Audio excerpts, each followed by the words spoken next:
충격받았어요. 진심으로 그렇게 표현할 수 있어요. 이걸 받은 첫날 제가 진짜 내가 다음번에 내가 반드시 해서 나도 이런 책 쓴다 라고 할 정도의 좋은 책이 하나 나왔어요. 잠자는 죽음을 깨워 길을 물었다. 인간성의 기원을 찾아가는 역사 수업. 일북에서 나온 책입니다. 제목도 좀 로맨틱하지 않아요? 잠자는 죽음이란 말은 당연히 유족과 유물을 이야기하는 거겠죠? 근데 그걸 깨워서 인생의 지혜를 묻는 거야. 이 저자가 닐 올리버. 이 사람은 이제 영국의 고고학자면서 BBC 텔레비전에서 20년간 역사 교양 프로그램을 사회도 보고 각본도 짜고. 그러니까 학자 겸 방송인. 잠깐 비슷한데? 학자로서의 역량도 있지만 대중들이 무엇을 원하는지, 그리고 그 안에서 어떻게 하면 과거의 인류의 이야기가 오늘 우리에게 의미 있는 이야기로 만들 수 있는지. 그리고 인문학 책이니까 학술성과 실증성을 바탕으로 해야 되잖아요. 근데 그 안에 감수성이 있어.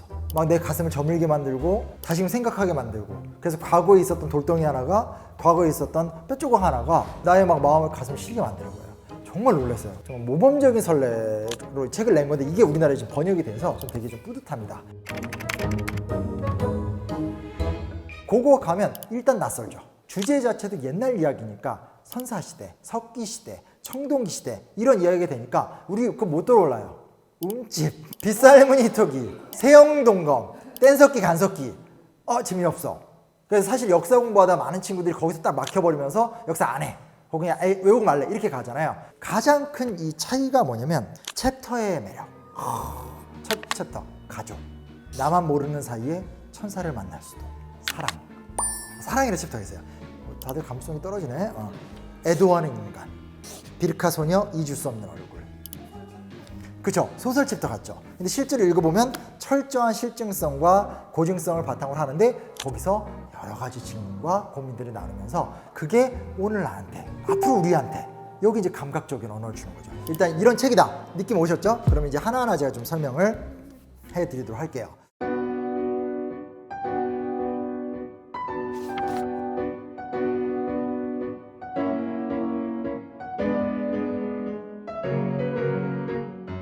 첫 번째 농부들이라고 해서 차탈후유크 유적인데요. 이거는 터키 중부의 아나톨리아 고원에 있는 신석기 시대 마을 유적이에요. 1000년 이상 이곳에 사람들이 살았고요.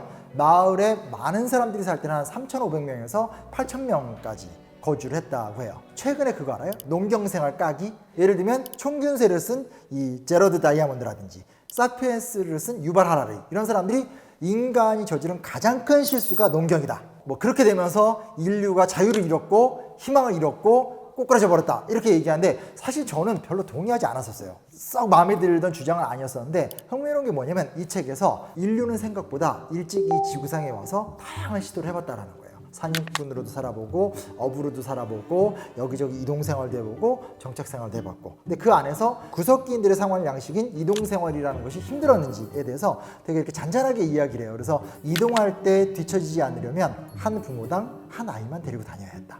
그럴 수밖에 없죠. 왜냐면 무리가 같이 다녀야 되고 비상 상황에 내 아이 하나 딱 들고 뛰어야 되니까 두 아이 이상 갈 수가 없어요. 그러나 이 당시에는 금욕 외에 뚜렷한 피임법이 없던 세상이죠. 그러다 보니까 영아 사례는 어쩔 수 없는 삶의 방편이었다.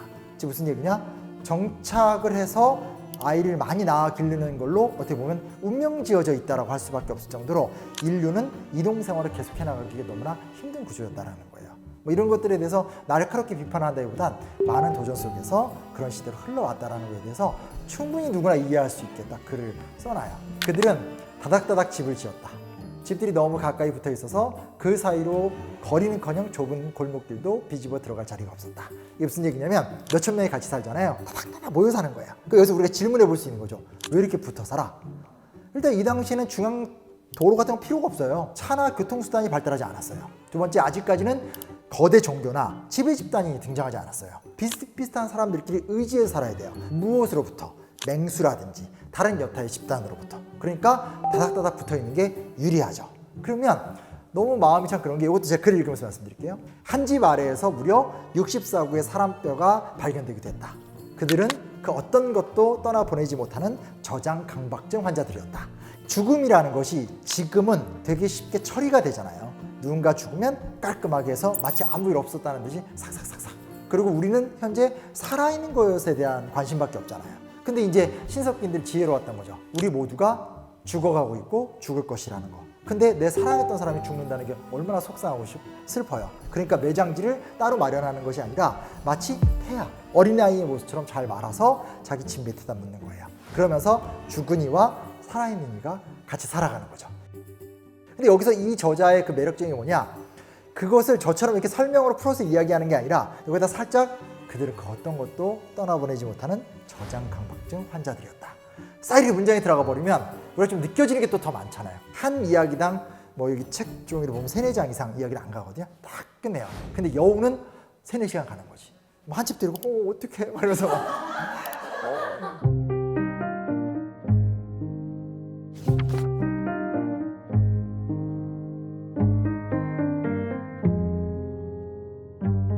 잉글랜드 북서부 산악지대인 레이크 디스트릭트에 거대한 랭데일 바위라는 큰 바위가 있어요. 그리고 거기에 암각화가 막 그려져 있는데 다양한 무늬들이 새겨져 있어요. 여러분 암각화라고 들어보셨나요? 학교를 다니다 보면 청동기 철기 초기 시대 때 바위 그림이 그려졌다, 이런 것들을 배우는 경향이 있고, 요즘에 박물관 특별전 같은 거 가보면 이 바위에 그려진 것을 이렇게 막 본을 떠가지고 이렇게 전시를 해놓게 하는 경우가 있어요. 그러면 이제 현재 우리는 그것이 갖고 있는 의미들을 분석하는 데 많이 집중을 하죠. 거기에 이제 물고기나 동물이 그려져 있으면 아, 이때 이런 게 살았구나. 또 추상적인 동심원 같은 게 그려져 있으면 아, 추상적 사고를 했구나. 종교를 숭배했나 보다. 태양을 상징화시켰구나. 이렇게 분석을 막 해요. 그러면서 이제 그런 그림 이야기를 할 줄 알았어요. 근데 흥미로운 게 뭐냐면 신석기 시대 때 이 농부들이 바로 그 랭데일 바위 근처에 있는 그 산에서 돌을 채취에다가 그 돌을 깎아서 돌도끼를 만들었다는 거예요. 그게 신석기 시대 이 지역 일대에선 가장 최고의 돌도끼로 쓰였다는 거예요. 이 지역에 나오는 돌을 파가지고 도끼를 만들면 돌의 문양 특징상 이렇게 약간 이렇게 그 연기나 재 같은 흐끄물한 모양이 많이 만들어질 수밖에 없대요.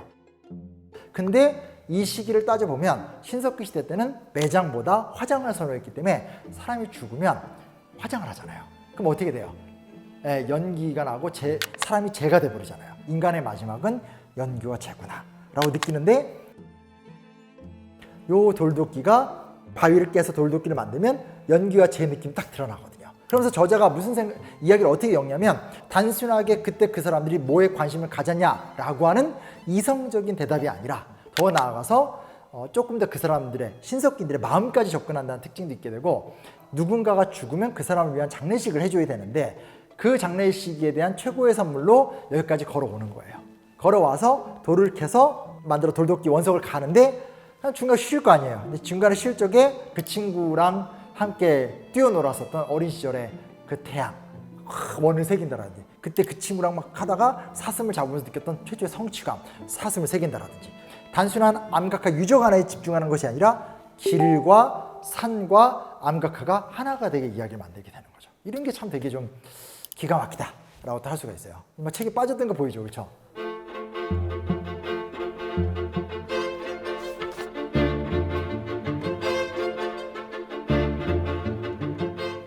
네안데르탈인, 호모사피엔스 다 들어본 말이죠. 우리도 모르게 우리 안에 계속 언제나 진화론적인, 아주 냉정한 진화론인 거죠. 네안데르탈인은 약자였고 어리석은 자들이었고 오직 사피엔스만이 생존했고 우리도 생존한다. 근데 자, 우리 책을 보면 페슈테라 쿠 오아세의 화석이 발견이 됩니다.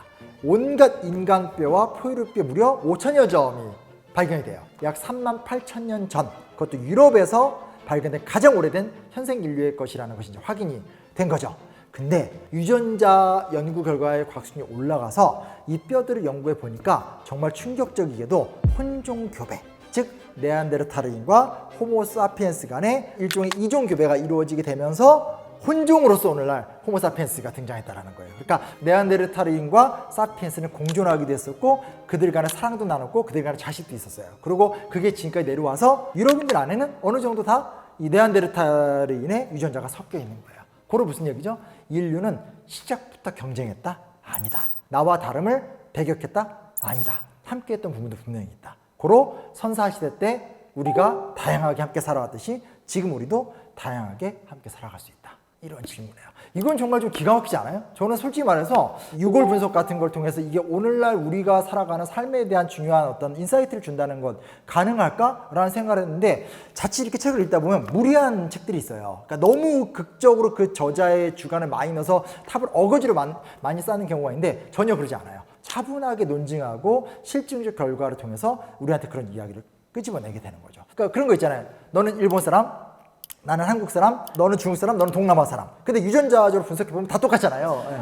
별로 차이 없고 막 이런 것들 속에서 느끼게 되는 당혹감 같은 것들이 있는데 이 책에서 아주 담담하고 지혜롭게 그 이야기를 풀어가고 있습니다.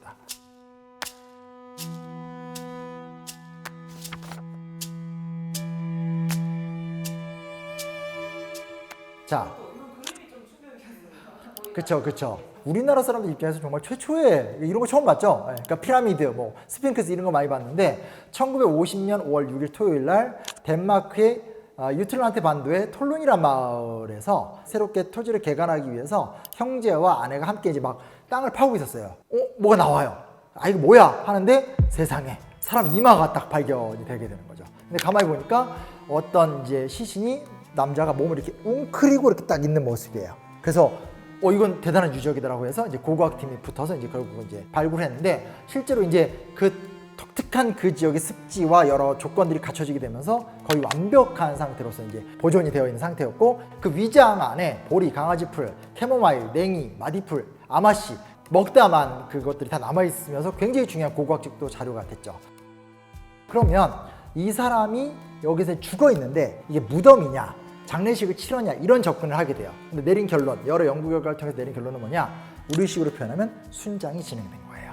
순장 뭔지 아시죠? 누가 죽으면 그 사람들 같이 묻는. 근데 이제 이 지역은 봄을 상징하는 네르투스라는 신을 믿어서 그래요. 봄을 상징하는 네르투스가 생명을 선사하기도 하고 가져가기도 하고, 그리고 해마다 인간 남성과 짝을 맺어서 새로운 생명을 탄생도 시킨다, 이런 믿음이 있었기 때문에 결국 뭐예요? 적절한 타이밍에 남성을 제물로 바치게 되는 과정이 되는 거죠. 즉 희생양이라는 개념이 등장을 하게 돼요. 그럼 여기서부터 벌써 역사가 변화하고 있는 거예요. 무슨 얘기냐? 신화가 만들어졌고 그 신화, 인간 스스로가 믿는 바에 대한 신념이 인간을 희생하는 구조화가 되는 거고, 당연히 이때 이렇게 시신으로 끌려갔다면 이 사람은 권력자라든지 유력층은 아니었을 거 아니에요, 그죠? 그러면서 사람의 생명에도 차등이 생기게 되는 현상들도 등장하게 되고, 이런 것들을 또 보고 있으면 아, 인류가 아름답게만 흘러오진 않았구나. 그리고 오히려 신석기 시대 아무것도 가진 것이 없었던 그 시대에는 어떻게 해서라도 인간답게 살려고 했었는데 드디어 문명이 발전해가는 단계에서 스스로가 만든 신념으로 희생제를 찾고 스스로가 만든 구조 속에서 스스로 희생을 당하는 단계로 또 들어가는구나. 이런 것들을 또 우리가 좀 찾아볼 수 있고, 이게 전혀 다른 덴마크에 있었던 아주 생생하게 남아있는 미라로 이렇게 보여지니까 느낌이 또 되게 다른 거죠. 최근에 보면 우리나라 가야라든지 여러 곳곳에서 순장의 흔적들이 굉장히 많이 발굴이 되거든요. 그럼 이제 비교하는 재미가 있는 거죠. 책 읽고 아, 이런 게 있구나, 또 이걸 이렇게 해석했네 느끼고 가야 박물관 가가지고 그 유적 유물 전시하면서 거기 나와 있는 설명을 또 비교 대조해 보면 우리 것과 외국 것의 차이도 보고 비교 분석돼 볼 수 있고, 이런 기회들도 같이 줄 수 있는 것 같아요. 그 외에도 굉장히 다양한 이야기들이 이 책에 담겨져 있습니다.